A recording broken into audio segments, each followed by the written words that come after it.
akan berada pagi, siang, sore, malam, kapanpun kalian nonton ini.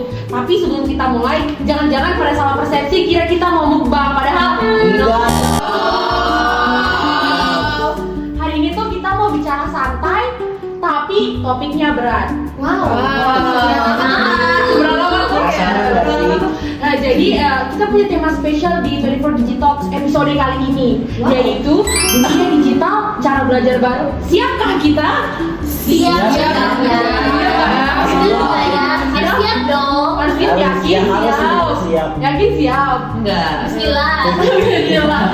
Jadi untuk pembahasan ini mungkin kita akan dipandu lebih lanjut oleh host kita hari ini, Kak Natalia. Dari Medan. Orang Medan nyawa nih ya. Boleh langsung dipandu Kak Natalia. Oke. Halo semuanya, saya Natalia Vanessa Shalom Ramugolon dan hari ini saya bakal memandu obrolan kita tentang gimana sih dunia digital itu udah mengubah cara kita belajar, tantangannya, atau bahkan gimana cara kita bisa survive agar kita tuh tetap belajar dengan maksimal. Nah, podcast ini dibuat dalam rangka Basic Student Leadership Training dengan tema besar Digitalisasi dan penguasaan inovasi dan pengembangan siap dari pemimpin masa depan. Nah, kita mau lihat nih, apakah kita sebagai mahasiswa itu benar-benar siap menghadapi era ini? Atau justru malah kita jadi semakin lebih malas, kurang fokus, atau bahkan kurang berpikir kritis. Nah, itu yang akan kita bahas hari ini. Tapi sebelum itu coba kenalan dulu dong, mulai dari kamu. Mulai dari aku ya, oke.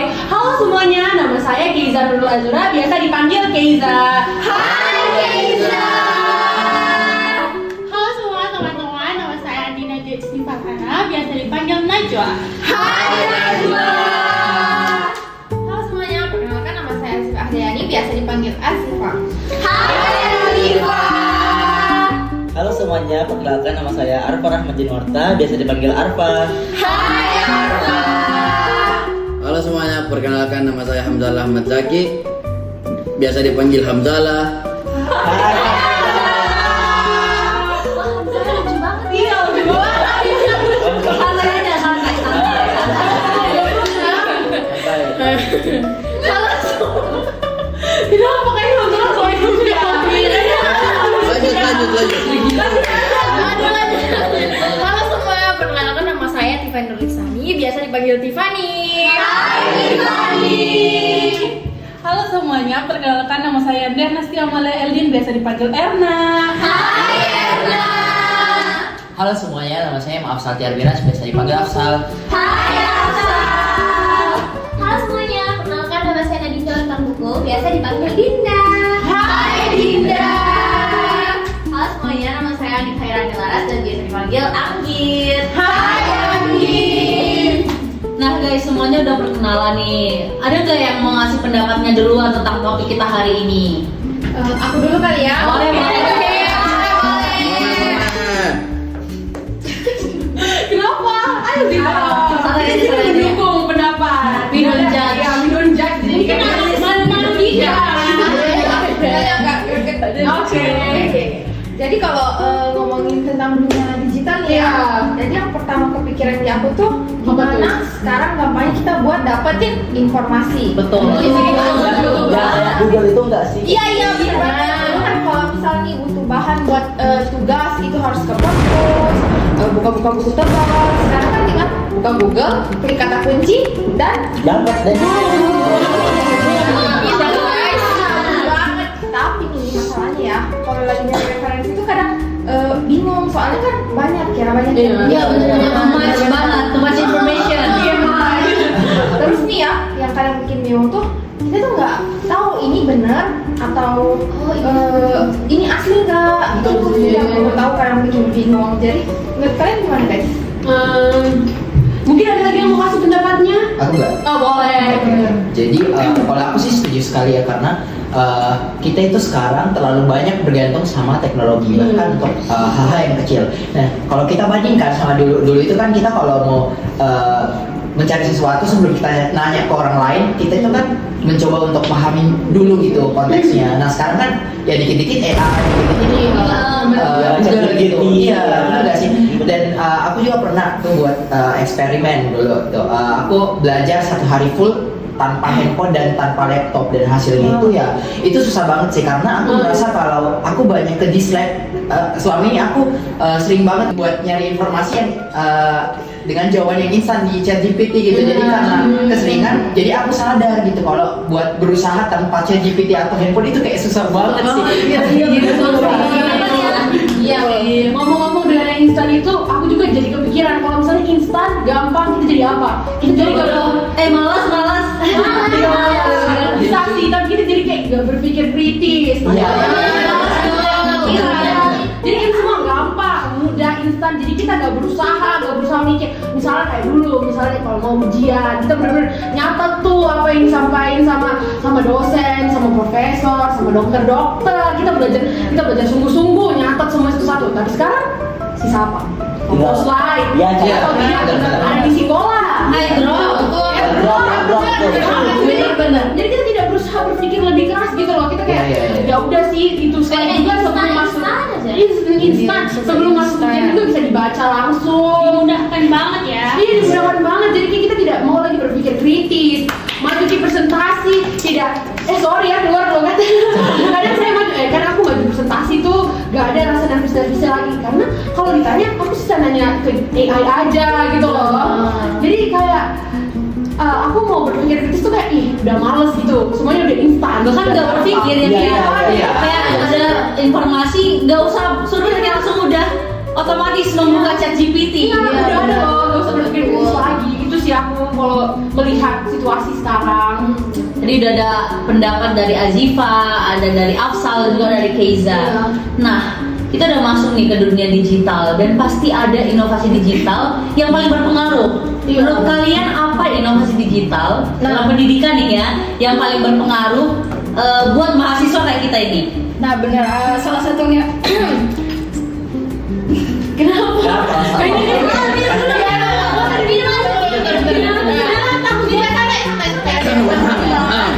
Ini topiknya berat deh ya.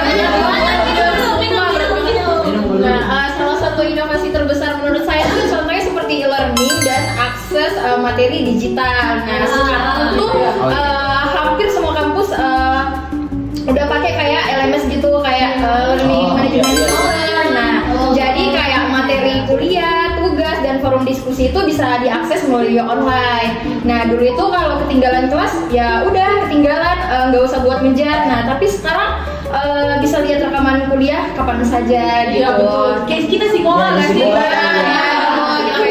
Terus tapi tantangannya ya nggak semua orang bisa disiplin ya belajar sendiri. Siapa Nah, kamu Tim? Jangan dong. Kamu Nah, jadi ada yang jadi malas karena ngerasa materinya bisa dibaca nanti gitu. Nah, akhirnya malah ketunda terus. Nah, akhirnya ketunda, akhirnya nggak dipelajari deh. Sayang kan jadinya.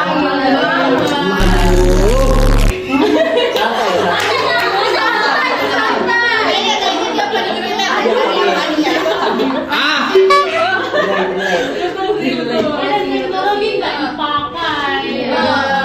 Mungkin kalau tadi Tiffany ngomongin soal e-learning, aku juga sedikit banyaknya cukup kayak tertarik nih sama AI digunakan juga untuk bagaimana kita belajar, karena kita sebagai orang anak-anak kedokteran gitu kan, kita pasti gunain banget tuh AI, apalagi sekarang udah banyak banget jenisnya, ada ChatGPT, Perplexity lah dan lain-lainnya. Dan itu tuh udah banyak versionnya, bahkan kita tuh bisa menggunakannya untuk merangkum mata pelajaran kita. Summarize atau kayak ada video dari YouTube tinggal bisa summarize aja. Jadi kita ingin literasi, nggak mau nonton videonya lagi. Tapi sebetulnya itu juga bagian dari keuntungan untuk kita udah ada teknologi sih sebetulnya, karena kita nggak perlu banyak-banyak baca buku, kita nggak perlu habisin banyak waktu untuk lebih efisien. Karena kayak masukin aja langsung keluar tuh materi-materi yang kita butuhkan dengan itu. Flashcard Flashcard juga yang bahkan, digital. bahkan kayak misalnya kita mau bantu untuk cek-cek grammar atau apa, AI, langsung ada Iya bener banget, jurnal bener banget buat anak-anak FK yang sering banget harus riset-riset pakai jurnal, pakai AI itu bisa ngebantu untuk kita cari jurnal-jurnal yang bahkan udah reliable, udah relevan, gampang, enak banget pakai Efisien. gitu. Dan Apalagi kita jarang tidur ya. Jadi dengan adanya AI mungkin jam tidur kita nambah setengah jam. Banget sih. Siapa nggak di sini nggak pakai ChatGPT? Enggak.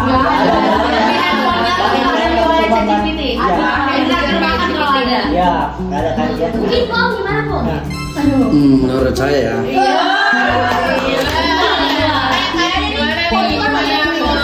teman-teman ini semuanya sekarang udah tahu nggak sih ada aplikasi yang belajar tapi sambil main game. Wah, banyak sih di kelas gitu. Betul. Tapi ini dalam belajar itu kita dapat poin. Kalau kita ngerjain latihan soal, kita boleh naik level dan review materi. Ini bagus buat ningkatin motivasi kita. Tapi tetap ada tantangan, nggak mungkin semua orang cocok. Betul tidak? Ada yang fokus ke poinnya, ada yang fokus ke materinya. Kayaknya aku tahu nih kayak Arfa.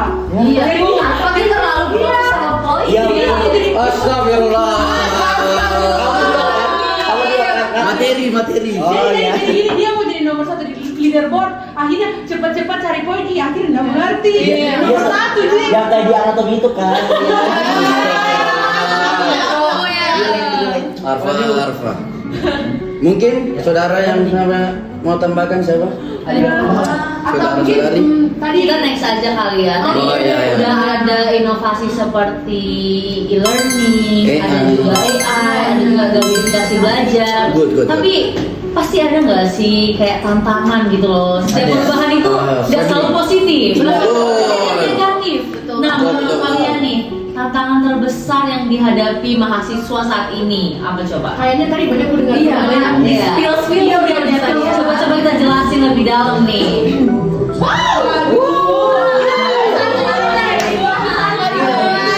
Oke, kita lanjut ya sama makin santai guys. Tantangan yang paling besar menurut aku sih, kalau misalnya tantangan yang paling besar itu karena terlalu banyaknya informasi teman-teman. Iya. Karena dulu itu kita cari materi ya, kita itu cuma tanya dosen, Iya. baca jurnal, baca buku. Nah, justru sekarang kita tinggal cari aja di ChatGPT, di Google atau YouTube, itu langsung keluar banyak banget informasi. Nah, tantangan terbesarnya itu karena banyaknya informasi sehingga kita itu susah untuk memilah yang mana sih yang asli, yang mana yang fake, yang mana yang benar. Itu benar-benar tantangan terbesar sih menurut aku teman-teman. Kalau menurut kalian gimana? Kalau menurut aku sih jadi lebih banyak distract nggak sih? Iya. Kayak lebih susah fokus. Kalian pernah nggak sih kayak sementara belajar terus tiba-tiba muncul nih notifikasi teman kalian terus akhirnya kalian jadi cetan lama. Iya. Kayak satu menit aja, 10 menit bukan Iya, handphone. oh, betul-betul. Lagi ada TikTok. Iya. Ada notifikasi TikTok muncul, akhirnya dibuka. Awalnya cuma yang satu nih di scroll terusan. Betul-betul. Jadi menurut saya salah satu tantangan dalam dunia digital itu dalam belajar adalah dia bisa menjadi manfaat tapi bisa juga menjadi pengganggu kita di dalam belajar. Kalau menurut kalian bagaimana? Betul. Aku mau menambahkan nih, kalian bisa tolong linknya. Jadi kita lebih berjalan gitu. Boleh minum nggak? Santai aja.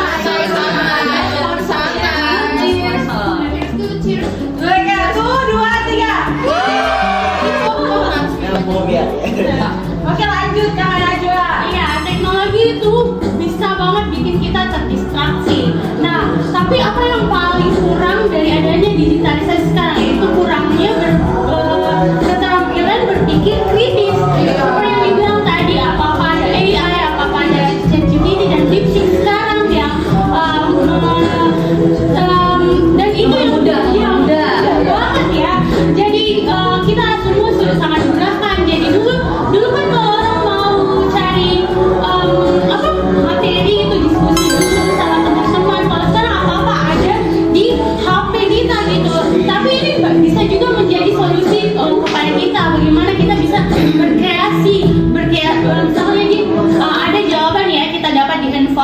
jadinya kita bisa bikin kreasi sendiri dari kata-kata itu, kita improvisasi. Ya seperti itu. Banyak ya tadi tantangan yang kita hadapi ya, tapi setiap tantangan itu pasti ada solusinya. Kira-kira nih, ada nggak teman-teman yang bisa ngasih solusi biar teman-teman yang nonton bisa tahu, bisa survive di dunia digital ini? Ada nggak? Boleh nggak saya? Boleh.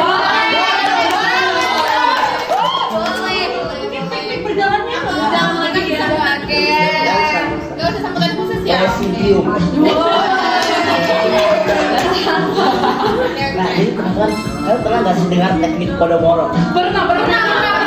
Jadi saya pernah coba pakai teknik itu. Jadi yang penting itu kan singkat saja waktu belajar dan waktu untuk istirahat. Misalnya 25 menit belajar, 2 menit istirahat dan seterusnya. Jadi itu bakal mengganggu distract kalian. Misalnya kan atur aja di stopwatch kalian 25 menit buat belajar. Terus pas kalian istirahat lagi, misal nih sambil scroll TikTok. Nanti kan bunyi lagi tuh alarmnya kalian 5 menit setelahnya. Nanti itu bakal mengingatkan kalian untuk kembali belajar gak sih? Ya gitu kan. Nah jadi menurut saya itu yang paling penting itu adalah yang pertama itu manajemen waktu. Nah, kalau kalian pernah, kita kan biasa sama-sama kan biasa. Iya benar. Ada yang pernah dengar skala prioritas? Mungkin Tiffany tidur ya? Enggak. Kayaknya paham banget ya kalau Tiffany sering tidur pas belajar ya. Aduh, ini sorry. Enggak guys, Ada yang belakang layar nih. Nah jadi skala prioritas itu kalian susun saja apa yang paling penting, apa yang mendesak dan seperti itu. Nanti kalau kalian sudah jadwalkan kepentingan kalian, nanti bakal tersusun secara merata nggak sih, bakal teratur gitu kehidupan kalian nanti, kapan istirahat, Yang penting kapan apa? mainnya. Niat dulu. Ya. Ada lagi nggak tips dari kalian, strategi? Ada nggak yang mau ngasih? Dari aku. Boleh Boleh. nggak? Boleh minta mic-nya? Oh iya silakan.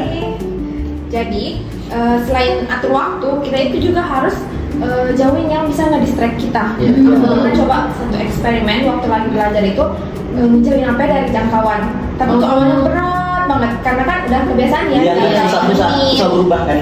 Candu. Iya bener banget. Pokoknya handphone tuh nggak bisa jauh dari aku pokoknya.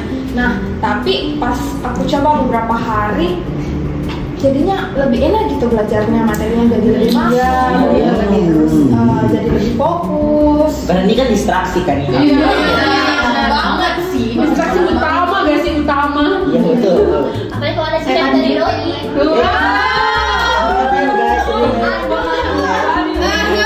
Nadinda seringnya. Lagi belajar tiba-tiba di video call. Kalau ditemenin di video call, kalau dipaksa untuk balas chat kan nggak fokus. Pentingnya mencari pasangan yang sesuai ya. Agak menuju pembahasan lain ya. Nah tadi udah ada nih tips-tips dari teman-teman. Nah aku mau nanya nih, aku mau tahu deh pendapat kalian. Menurut kalian di masa depan deh. Tolong dong bikin dulu ini. Oh iya, boleh. Menurut kalian di masa depan atau beberapa tahun ke depan, menurut kalian kita masih perlu nggak sih sistem tatap muka? Atau kan sekarang udah ada Google Meet, udah ada Zoom. Jadi kayak kita udah pakai psikolog, kan tinggal input aja tuh tugas-tugas kita. Jadi sebenarnya kita mau ngapain ketemu secara langsung? Ada nggak yang masih pendapatnya? Menurut kalian apakah harus tetap berjalan sistem tatap muka atau udah deh full online kayak dulu kita waktu COVID gimana? Aku punya pandangan sih kalau misalnya tetap ada, cuman kita kayak sekarang atau mungkin lebih advance ke depannya, tapi sistemnya hybrid. Iya. Jadi kita online ada, offline ada. Soalnya menurutku tuh kalau misalnya offline itu juga sangat penting tahu guys, karena nanti kalau misalnya kita full online nanti kita apa? Candu. Lost control. Iya. Jadi maksudnya kalau digitalisasi boleh, tapi jangan melulu pada HP lagi, kepada AI lagi. Jadi menurutku dan pandanganku akan lebih bagus kalau saya hybrid. Jadi Kita nggak bersosialisasi juga nggak sih? iya, perlu. Nah, sosialisasi menurut itu juga aku ada pendapat lagi kalau misalnya banyak orang yang jadi individualis karena tidak ada sosialisasi. Dia udah ngerasa semua kebutuhannya itu bisa terpenuhi dengan adanya teknologi. Dia butuh manusia tuh nggak bisa hidup sendiri. Jadi ya menurutku nanti di masa depan tetap ada offline dan tetap ada online secara hybrid. Mungkin itu sih menurutku. Ada yang lain? Ada yang lain? Mungkin sama tambahkan ya. Oh boleh. Nah di sisi lain tuh kan online tuh menghemat waktu nggak sih waktu dan biaya. Nah jadi Taruh aja. oh iya. Nah, jadi kayak misalnya si Erna kan mungkin kan lumayan jauh nih kalau misalnya ke kampus, kalau misalnya harus belajar di kampus terus bakal susah kan, kayak bensin, waktu, apalagi Makassar macet. Aku ada lihat buaya di TikTok di Makassar ya, ada. Bahaya banget gak sih kalau kita itu gitu. apa kabar? Nah makanya itu kita juga harus pintar-pintar ngatur. Ada yang harusnya online yang kayak tadi dibilang sama saudara atau offline. Nah kalau online ini kan walaupun tadi benar bilang ada kekurangannya itu distraksi, tapi di sisi lain juga menghemat waktu gitu nggak sih? Iya, semuanya di HP. Tapi makanya kita nggak bisa langsung semata-mata harus offline gitu, karena online juga tuh penting bagi kita gitu. Karena kita nggak bisa ada di suatu tempat secara terus menerus. Iya, Benar sekali ya. Bener banget sih. Ada lagi nggak pendapat yang lain dari teman-teman? Nah, setuju banget nih. Nah, kan ada beberapa mata kuliah yang cocok buat online. Nah, tapi ada juga yang lebih efektif. Harus hemat mulai. Nah, setuju. Nah, terus tapi ada juga yang lebih efektif kalau tatap muka. Nah, misalnya teori bisa kita pelajari secara online, tapi kalau praktikum gitu Anatomi. benar itu tuh perlu banget untuk kita Iya kan? praktikum secara langsung dibanding online. Ada akornya kan dilihat dia. Iya, Masa benar orang sekali. kita bener-bener Iya kan nggak bisa online kan belah-belah gitu. Iya, Iya, main game ya. Iya iya. Nah, jelas kita membutuhkan juga tatap muka seperti itu. Iya, Ya. Setuju sih. Tapi sih kalau dari obrolan-obrolan kita tadi ya, kita ngomonginnya nggak cuma teknologi secara AI dan semacamnya ya. Luas. Oh iya, naik super ini. Oke, jadi menurutku kayak bahasan itu emang luas banget, apalagi buat kita anak-anak FK nih ya. Disclaimer nih, kita kan anak FK, ya kan? Jangan sombong. Iya, sombong. tapi Emang Kita guys.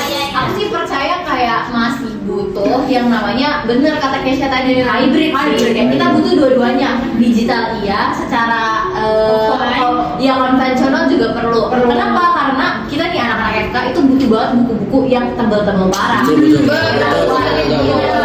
Cuman kayak kita butuh pendamping buku yang intinya aja besar, apalagi buku-buku lainnya lagi banyak banget. Mahal, pertama mahal, berat juga itu. Gampang rusak. Iya, ada yang sakit pulang dari kosan tuh bukunya hampir rusak gak sih? Berjamur. Kayaknya kamu ya. Siapa ya?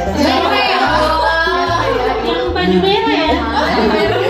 Itu kayak udah mahal, berat, susah. Bukan berarti yang konvensional itu nggak baik ya, bukan berarti gitu. Tapi ketika ada jalan keluar yang lebih baik, kayaknya perlu dicoba kan. Betul. Makanya nih anak-anak FK itu rata-rata pada punya apa? iPad. Iya, pada punya iPad. Kenapa? Karena dengan kita punya iPad itu kayak semuanya, semua hal tuh jadi kayak Mudah. diakses. Satu iPad. Satu iPad sama buku, buku juga. Di dalam iPad kan. Iya, Itu tuh bikin hemat kertas gak sih? Sekarang saya udah berebar link-link apa di TikTok atau di Instagram yang free, yang tinggal kita tinggal lihat di Google Drive, itu kita tinggal akses mau dari tahun berapa, ada yang udah ditranslate ke bahasa Indonesia malah. Itu nguntungin banget Buat sih. kita yang anak-anak kosan yang uang jajannya agak terbatas, itu kan pakai dengan kita bisa hemat uang dari penggunaan iPad tadi yang nggak kita pakai kertas tadi kan bisa menghemat uang kita ya kan, bener banget kan. Makanya kenapa menurutku emang harus ada nih tetap digitalisasi, tapi metode yang konvensional juga perlu. Kenapa? Karena ya nggak mungkin dong ya selamanya kita pakai iPad terus kita lepasin nggak bisa nulis.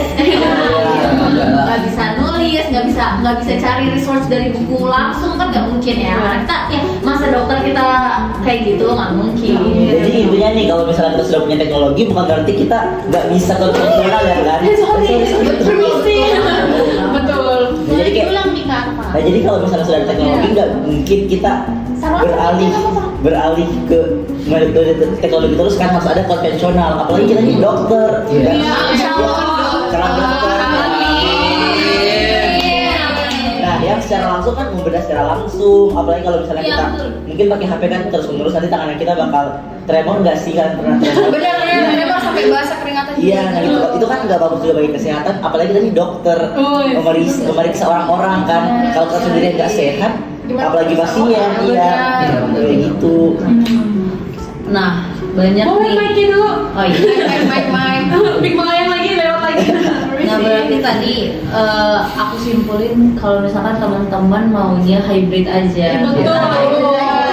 As anak FK nih, kita butuh namanya keterampilan klinis. Nggak mungkin kita pelajari full dari device kita. Dari video nggak cukup tuh dari video mbak. Iya, nggak cukup. Kayak mas kita mau sunat-sunat pakai video Iya, kan? iya. Masa depan orang nggak sih? Masa depan orang. Iya. Dan kita pernah belajar cara komunikasi yang baik dengan pasien. Oh iya. Itu kan harus diterapkan interaksi dengan pasien. Bukan lewat video kan, bukan Iya, Zoom. benar-benar. Pasti kan langsung ketemu pasiennya kan. Ada nggak teman-teman yang mau ceritain pengalamannya? Boleh yang bad atau yang good tentang dengan adanya teknologi selama kita kuliah nih ya, selama kita disclaimer guys, kita sekarang semester 2 baru aja lewati semester 1, jadi kita masih maba banget nih. Ada nggak yang mau spill? Terserah nih mau yang bad atau good, yang penting berhubungan dengan teknologi sekarang, ada nggak? Aku ada sih kak. Oke. Kita ini kan kita ini kan dikasih ada satu aplikasi ya untuk psikologi. Terus kita bisa akses PPT dari situ. Nah teman-teman, saya ini bergantung sama itu. Aku gak nyatet, aku gak gambar sendiri. Terus apa nih? Relate. Iya kan kita kayak ada di aplikasi. Kataku waktu itu. Apalagi bagus aplikasinya. Bagus banget. Rinci banget. Lengkap, PPT ada, video ada, preparat ada. Dan bahkan penunjukannya juga ada Iya, guys. betul. Udah juga banget. Terus masalahku di mana nih? Jaringanku waktu itu bermasalah. Hamin 1 ujian. Amit-amit banget ya, amit-amit banget. Oke, video gak bisa, at least PPT. PPT-nya loading juga karena jaringanku gak bagus. Terus aku mau belajar dari mana? Aku bergantung pada aplikasi itu. Jadi mungkin itu pengalaman yang kurang baik lah dengan digitalisasi gitu loh dari pengalamanku di semester sebelumnya. aku mau Kamu nanya. ada Kak Nadita? Nah, jadi kan kita di Unhas tuh punya yang namanya Histo ya, yang tadi kamu Iya, bilang. betul, iya, benar. Nah, semua ada di dalam, ada PPT, ada video, ada penunjukan. Nah, tapi kita juga dituntut untuk mengerjakan yang namanya laprak. Nah, laprak itu kan kita tulis tuh. Nah, inilah pentingnya hybrid ya teman-teman. Iya, Karena betul. kita itu harus bisa mengantisipasi bahwasanya kalau misalnya kita jaringannya mati, tadi Iya. seperti kamu bilang, kita tuh harus tetap nyatat, dan itu adalah plus minus dari adanya teknologi itu. Kalau aku sih pernah ya dulu awal-awal pakai sekolah. Iya. Nah, kan kita beralih nih dari apa ya, dari e-learning ya ke sekolah. Nah, mungkin karena kita kan full memakai website itu, jadi ada tuh anatomi kalau nggak salah belum pindah materinya, bahkan nggak ada sama sekali. Jadi kayak ke lab anatomi itu otak nih kosong banget. Tapi untungnya itu yang tadi hybrid itu, setelah aku keluar dari lab anatomi, setidaknya otak itu berisi. Kayak datang itu kosong, pulang bawa pengetahuan baru. Kayak aku setuju banget dengan metode hybrid ini. Jadi walaupun ada kendala dalam teknologi yang itu di luar kendala kita, kendala kita. Jadi tetap ada pengetahuan masuk lewat sistem tatap muka yang langsung diajari sama kakak asisten dosen. Ada lagi nggak teman-teman? Mau tambah? Boleh. Nah ini kan teman-teman terkait dengan teknologi apalagi di anatomi. Kan tahu nggak sih yang VR di anatomi? Nah dulu waktu saya VR itu mati TV-nya.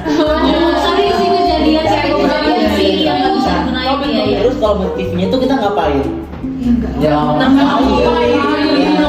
Nah itu kenapa? Karena kita bergantung pada teknologi VR itu guys. Jadi akhirnya kita pas mati ya udah nggak bisa ngapa-ngapain. Untungnya kita labnya ada 2 sesi.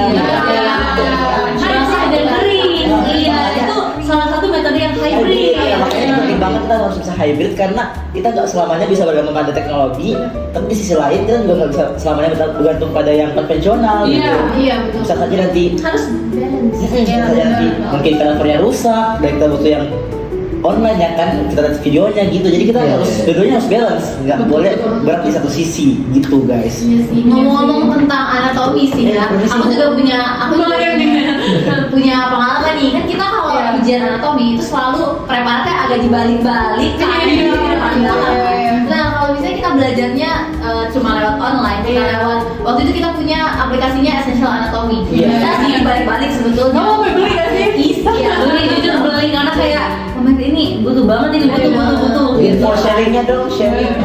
Tapi kan kayak kalau misalnya kita ujian dibalik-balik, kalau lebih menggunakan si Essential Anatomy ini sebenarnya kurang efektif. Lebih baik apa? Lebih baik kita lihat preparatnya langsung. Iya kan? Kita tahu langsung. Iya, kita tahu posisinya. Kalau dibalik itu nanti kelihatan di mata kitanya kayak gimana, ya kan? Karena juga tulang manusia itu kan beda-beda nih strukturnya. Dan apalagi apa yang diajarkan pada saat praktikum itu juga yang keluar di ujian. Kalau kita pakai aplikasi, dia terlalu mulus tulangnya. Nah, begitu sampai kita ke lab itu kayak ada beda. Ada rasanya, ada lubangnya. Ada situasi begitu ya. Jangan salah takdir. Nanti kan juga kalau jadi dokter, amin. Kita kan periksanya manusia langsung nih, bukan manusia langsung. Mana ada operasi online kan nggak ada. Sampai jadi Jangan salah nanti ada. Unos Ya, di masa depan ya. Tapi tadi kalian ingat gak waktu kita sosialisasi ada dibilang aplikasi baru yang bisa ngerekap nilai-nilai yang kita udah ujian kan? Menurut aku pas itu kayak oh my god keren banget ya. Transparansi itu. Iya, kita bisa lihat dari pertama kali kita ujian walaupun sebenarnya belum semua direkap ya blognya. Nggak apa-apa. Jadi menurut aku kayak aku bisa lihat progresku selama di semester 1. Jadi bisa lebih sering untuk evaluasi. ngaca ya.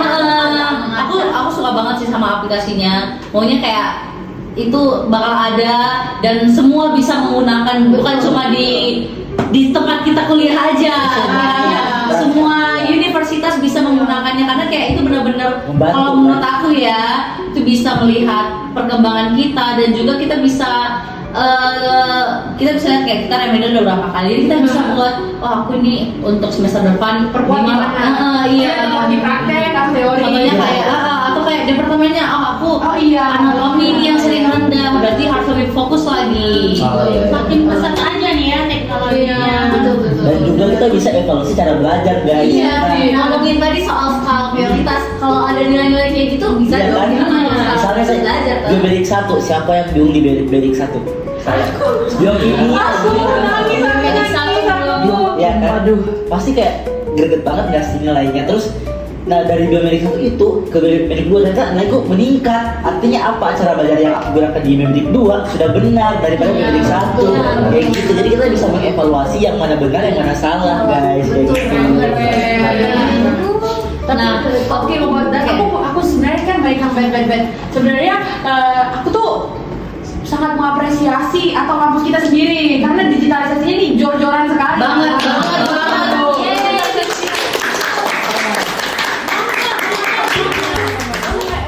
Learning sekolah bisa diakses semuanya. Itu kita semua belajar ada di situ guys. Jadi kita gak perlu pusing lagi sumber belajarnya dari mana. Lanjut di sosial. Kita bisa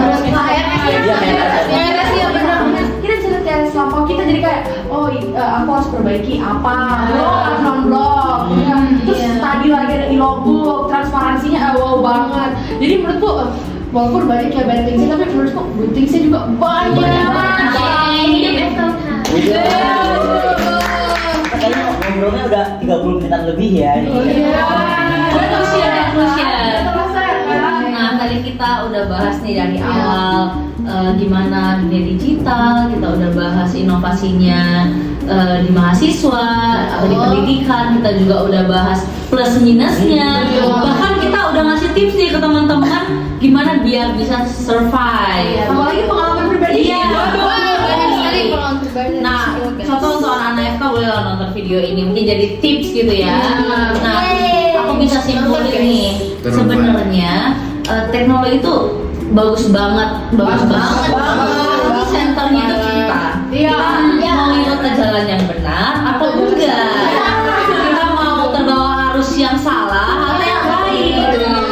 Seperti yang tadi kita jadi malas, kita kurang fokus, gampang ke distract, atau kita nggak mau gunain pikiran kita nih, kita kurang berpikir kritis. Nah, semoga dengan adanya teknologi ini kita makin didorong untuk semakin disiplin, untuk semakin mungkin kita bisa mencoba banyak gaya belajar supaya kita nggak boring belajarnya, supaya lebih menarik.